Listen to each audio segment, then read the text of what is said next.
Okay, it's a quick little video of the AJS as it stands. Did a quick video while I was down my mum's last to put the bike out in the open. This is the obviously the front wheel. Changed the tube and tyre on that. The wheel's been out. The brake shoes on there look pretty good. Bearings been greased up and put back in, of course. The stays on there have got different nuts on there because the old BA ones basically were rusted to smithereens, so they dropped off. Chrome rim looks pretty much okay. Spokes look fairly reasonable as well. I think it's partly because my dad basically greased everything up when he put the bike in the shed some 40 odd years ago, so it's not too bad.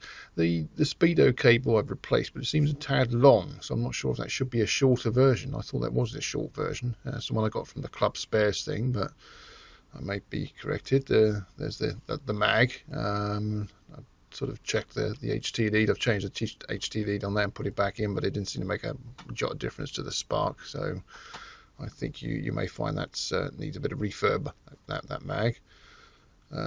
Engine pretty much as is. I haven't done anything to that. The wiring loom that's on there came from Armour's back in the early 2000s, so we put that on and popped it back on the generator there, but we haven't actually tested the generator to see whether it was chucking anything out. We assume it is. The tank was full of oil, so there should be no corrosion on the inside of that. It's now got petrol in it, back gallon of petrol. The thing I'm waggling there is the obviously the horn lead. Horn needs to be reattached.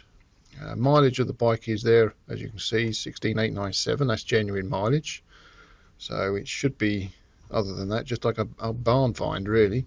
The headlight bowl find is loose. I've done that so that you can sort of easy access to the wiring inside, so when you want to pinch it up before you take it away. I don't know. Yeah, it should probably last okay while you take it back. Various assortment of cables on there, the white ones and just an ordinary electrical one, which was supposed to do the headlight dip and what have you. As you can see, there's the wires to what would be the horn. There I'm saying I've taken the points out, cleaned them up, I'll give them a quick razz over and put them back in, but spark on is very feeble. Did try and get it running. It fired a couple of times and did kick back once, but I think the sparks on there probably need, or the generator for the sparks needs a bit of sorting out. It just seems too pathetic, to be honest. It wouldn't jump on my spark plug tester hardly at all, really. Obviously the dynamo, that's not been out, as I say. Engine's pretty much as is. I haven't really done anything to that. I'm waggling a few wires around. These are some of the ones on there. I did put tape on some of them. I think I was power on it, back power. I think we were just trying to match it up to what was there on the original one with the one we got from Armour's. Battery case is missing the bolt. It was there, but I think my dad's dementia means he's relocated it somewhere and it's lost to the four winds now. The actual physical chain case has never been off. Clutch dome has been off. The clutch has been out. Put it back in. It didn't seem too bad. It does free off and it does grip, which is probably all it needs to. That footrest there is, you need to be Superman to get it out. It's literally solid.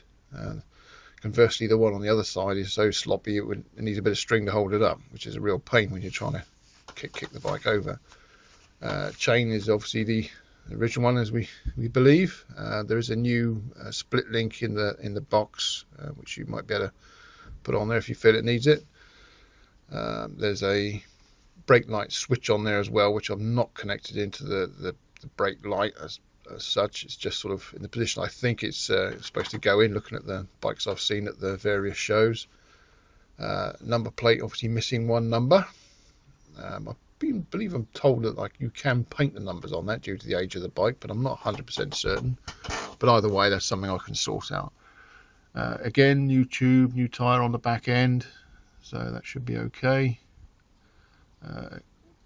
Just looking at the old speedo drive, see where the new cable went in. The jam pots haven't been off, so they're as is. I think they're fairly okay. They don't seem to be too bad. There's the rusty old nail of the exhaust and the wonderful other foot peg, wobbly old Joe. Might be easier just to replace it, I don't know.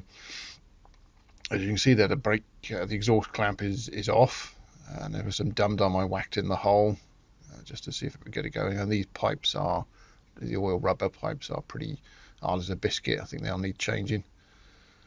Gearbox is as is. The oil in there is the original oil in there. I've not changed that. So there is a litre pot of oil, straight 30, which you might want to swap over. I mean, if the silencer is completely knackered, then I'll put it on my list of things to change. But if it would run on that silencer for a while, that's fine by me. I'm quite happy with that. Nothing much under there. There is a hole in the sump guard, which I put so I can drain the oil out of the block if needs be. That's obviously the gear lever. It goes up and down the cogs all right. So I'm fairly okay that the gearboxes should be okay. My dad never mentioned anything about the gearbox being knackered. I know the bike's had a new bottom end, new bronze bearing on the bottom end. My uncle used to tow a trailer with all his gardening tools in, so at some point the big end said I've had enough and went. My dad, I should say, was a proper trained up mechanic, so he knew what he was doing with that respect. Carb, obviously the original one on there. There's a wire mesh element for that pancake filter if need be. What else can I say? We're moving on. It's had new tank rubbers, which we put in. The grips are hard as a biscuit. You could probably do with changing. Everything, I think, basically frees off. Whether or not you feel those are in the right order, that's basically as it was. We've not really changed anything there. Same the other side. The advanced retard is a good way of not staying on retard when you pull the lever back. Obviously the seat's not bolted on.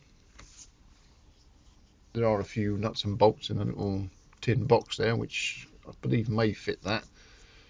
I'm not 100% certain. Obviously the clamp at the front, that's okay. You can just be tightened up.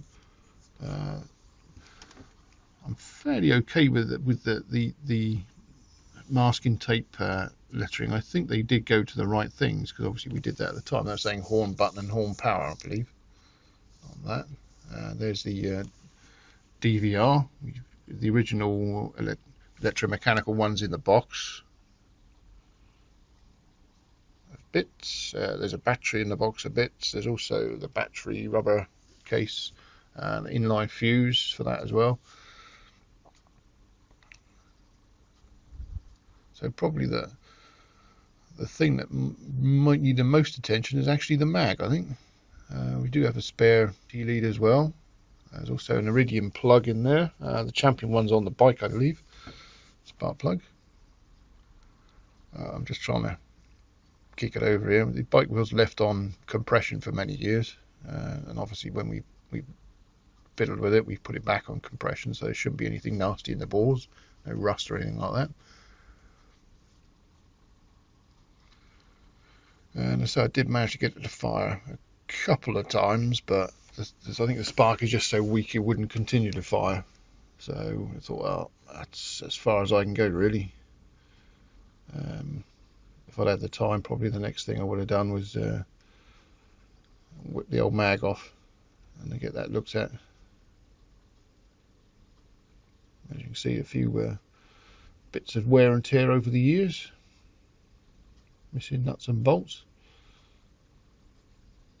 I wonder if they use these things for scrambles and trials. I'll never know. It's as heavy as lead. But there we go.